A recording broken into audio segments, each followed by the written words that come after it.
Olá, tudo bom? Essa é uma parte preliminar, onde a gente expõe a evolução das ligações metálicas de um modo geral. A gente pretende mostrar esse histórico, mostrando como é que elas evoluíram até o que a gente utiliza nos dias de hoje. Bora ver. Então, as conexões, em geral, são feitas por pinos, por rebites. Notem que eu usei uma imagem antiga. Vigas rebitadas. Esse gusset plate é a placa gusset. Se utiliza esse termo em português também. É uma chapa de nó. Com parafusos e com solda. Aqui é a solda, ó. Esse filete aqui, quase imperceptível. Essa colinha aqui é a solda. Bom, essa é a primeira obra que a gente poderia chamar de uma estrutura metálica na acepção moderna, né? Então, nessa época, se utilizou um material novo, embora ele... obviamente, essas transições para um material novo levam tempo. A forma é copiada do arco em pedra, tem até esse arco aqui interceptado, aqui, que quase não resiste. O arco verdadeiro é esse aqui, né? E, para dar ideia dos detalhes, eu coloquei essa foto com o professor Billington, que escreveu um livro muito bacana sobre a evolução das estruturas do século, final do século XVIII até o século XX, para dar a ideia da escala dessas peças, né? Aqui a gente já pode perceber que as ligações eram feitas de maneira bastante diferente do que é feita hoje, mas bastante parecido com o que é feito em madeira. Então a gente tem pinos e cavilhas. Percebam aqui, olha, uma cavilha, como fosse peça de madeira. Então isso aí é a primeira estrutura metálica como a gente conhece hoje. Antes disso, também se utilizavam rebites. Por exemplo, isso aqui num capacete romano, 325 AD. Ou num barco de madeira com rebite para prender as peças metálicas viking. Então, o rebite era muito utilizado e ele foi, de fato, primeira forma de ligação a ser utilizada nas estruturas metálicas no século XIX. Ele requeria uma equipe. Aqui está o operário que estoca os rebites, ele aquece o rebite que vem pronto assim da fábrica, e na obra ele é aquecido com, né, uma fogueira aqui, com carvão, e aqui ele atiça com oxigênio, e ele lança esse rebite para esse outro operário, que é o catcher, o pegador de rebite, que com uma tenaz se posiciona, aqui tem um outro que vai apoiar, e nos primeiros tempos, com uma marreta, o rebitador aqui batia nessa ferramenta para formar outra cabeça do rebite. Vejam que aqui a gente tem uma enormidade de peças de vigas, girders, e de colunas. Então, essa foi a maneira de fazer viga e pilares em estrutura metálica durante todo o século XIX e até boa parte do século XX, até metade do século XX. Por 150 anos, essa foi a maneira de fazer estrutura metálica. Está aqui um rebite, como ele vem de fábrica. Já em 1836 tinha uma máquina como essa aqui,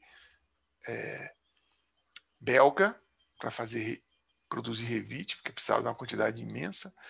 No século XX já se começou a utilizar esse martelete hidráulico aqui, pneumático, perdão, para fazer a cabeça do rebite. Nota que ele está aqui rubro, né, que ele é aquecido, 950, 1000 graus.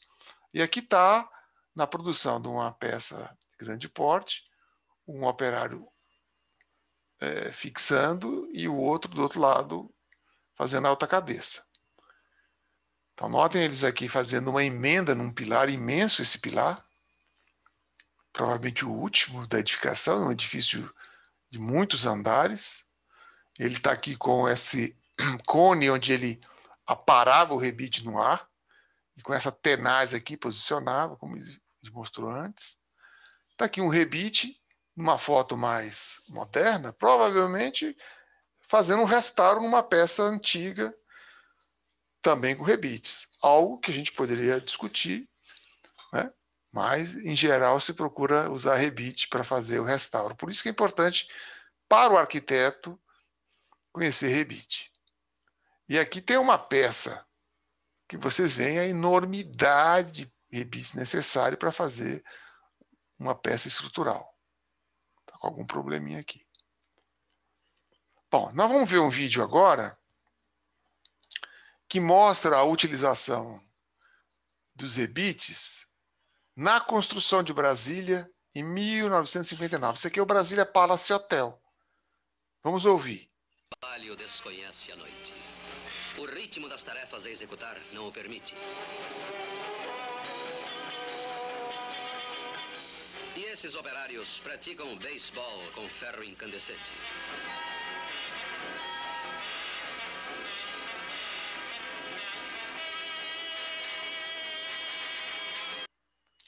Como vocês estão vendo aqui,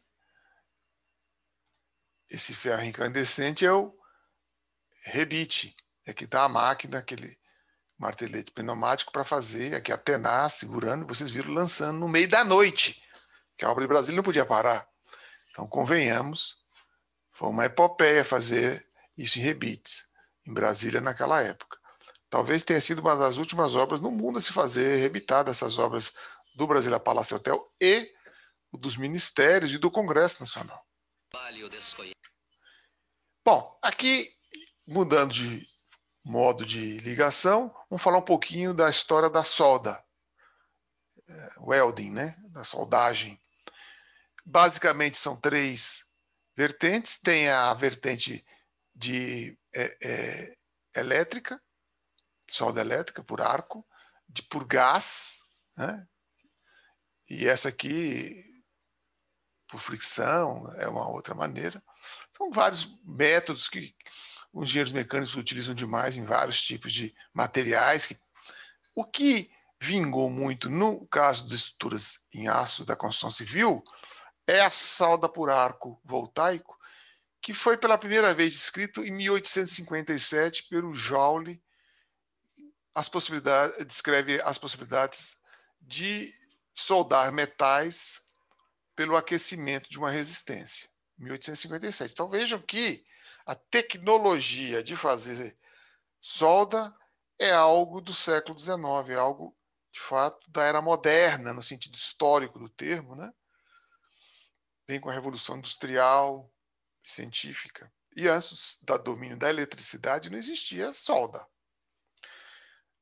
A gente vê aqui já, inclusive, em 1881, algo muito parecido com o que é feito hoje, algumas patentes iniciais, e a primeira patente do método que a gente de solda por arco voltaico é de 1907, portanto, no início do século XX. Já em 1930, se aponta aqui a vantagem econômica de fazer por arco, a soldagem por arco, em vez da rebitagem, que é muito cara. Basta ver as equipes que eram necessárias formar. Aconteciam muitos acidentes, né? E por volta de 1950 surge essa forma de soldagem, que é a solda MIG, muito utilizada hoje em dia para fazer solda contínua. Permite um filete contínuo de solda. Por exemplo, está aqui, ó, essa solda aqui, automática, contínua. Esse filete é usado para fazer vigas soldadas. Viga soldada ou coluna soldada, né? CS ou VS. Eu coloquei essa imagem aqui, que aqui mostra uma solda automática, mas mostra também uma solda manual, muito bem feita, excelentemente bem feita. A peça inteira é muito bem feita por uma peça soldada, né? Você vê que aqui está toda esmerilhada. Então, a solda vem ganhando muito espaço. Aqui é a ponte JK. Primeira parte dela é em concreto, do arco, e a seguir ela é soldada. Aqui estão os segmentos. Essa aqui foi feita pela Usiminas Mecânica, que foi uma empresa que parece que não sobreviveu à pandemia de 2020. Uma empresa que fez muita obra importante no Brasil, inclusive essa ponte aí, espetacular. Esses segmentos vinham prontos, depois com o guindaste eram colocados aqui, e eles eram soldados, estão vendo aqui? Aqui dá para ver, inclusive, a solda feita na fábrica. Então, cada peça desse segmento teve que ser feita com a medida apropriada, não deve ter sido fácil fazer isso na fábrica mesmo assim, né? Então, percebam que para fazer uma obra como essa, com a solda contínua, imagina fazer isso com parafuso ou com rebite, né? Então, a solda predomina de forma bastante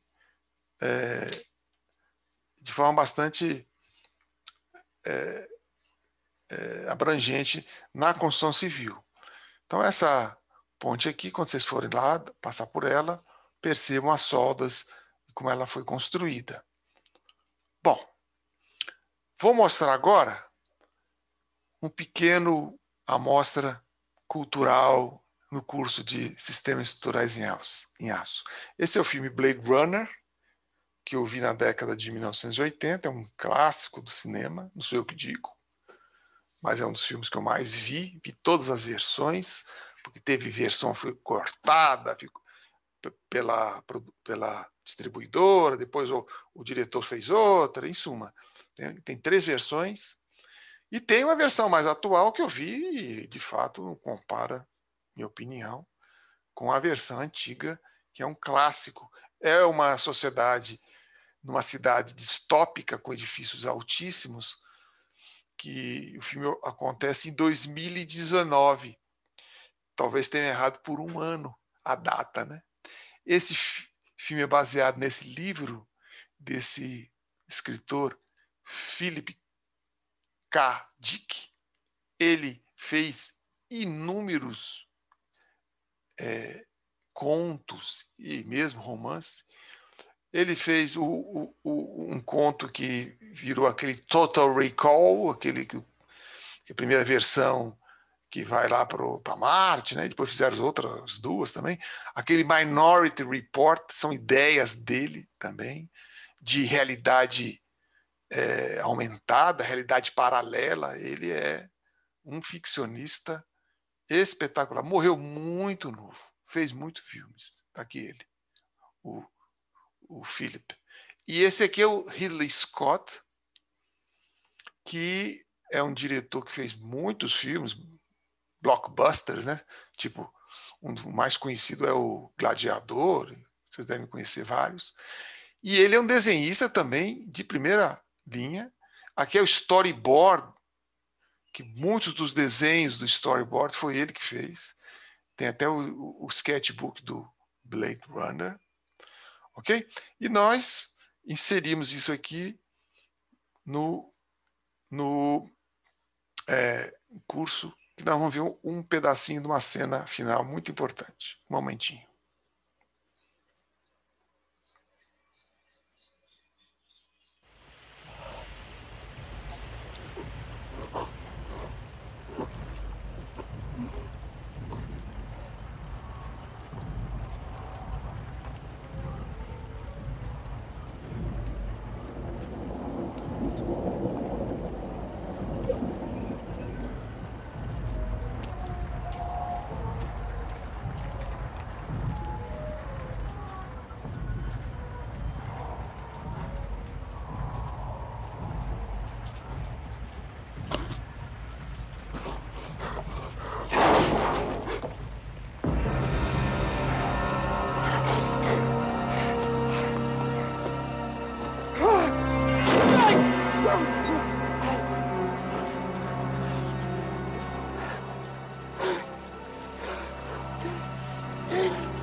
quite an experience to live in fear, isn't it? That's what it is to be a slave.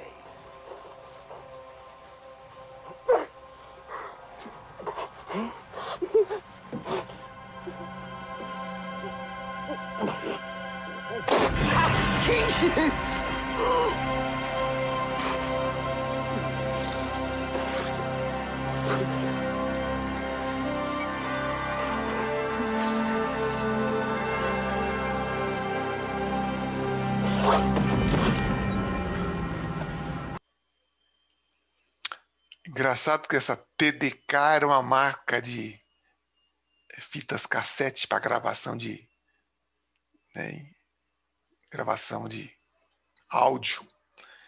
Esse aqui é o Kurt Gerhauer, esse ator, morreu recentemente. E aqui é o Harrison Ford, né?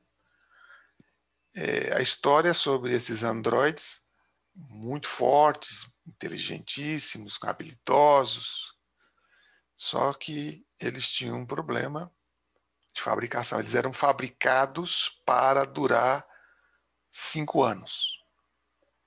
Então, essa é a história, simplificando, que eu recomendo que vocês assistam. Bom, mas por que apareceu isso aqui na aula de estruturas? Apareceu por conta disso aqui, né? Vocês vejam que nessa cena final, dramática, apareceram os rebites num prédio de muitos andares, aí em Los Angeles,